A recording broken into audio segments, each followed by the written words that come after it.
Can I read to you Luke chapter 22, verses 19 and 20? It says, "And he took bread and gave thanks and broke it, and gave it to them, saying, 'This is my body, given for you. Do this in remembrance of me.' In the same way, after supper, he took the cup, saying, 'This cup is the new covenant of my blood, which is poured out for you.'" When we practice communion as a church, as a group of believers, we're pausing and stopping to remember what Jesus did for us on the cross, to remember the price that he paid, to remember that it's his body that was broken, his blood that was shed, that made payment for our sins so we can have a right relationship with God.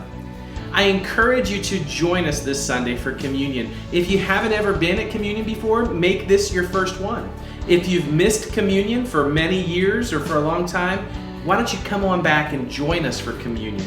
We're going to have a great time where we gather together, we pause, we reflect, we worship, and we actually do what Jesus did with his disciples in the upper room. We share a meal, we wash each other's feet, and then we take the bread and cup and do this in remembrance of Jesus. Just some logistics for you.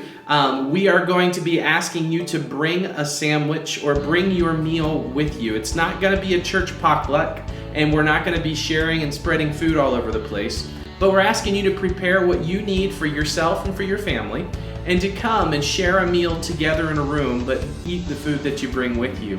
We'll have drinks, bags of chips, and sanitized, clean things wrapped up in their own individual containers for you.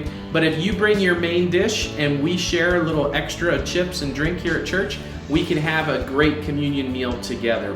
We want to do this in a way that helps you not be concerned about getting sick or spreading germs, but we also want to continue to gather together in such a way that we can reflect and do this in remembrance of Jesus as he asked us to.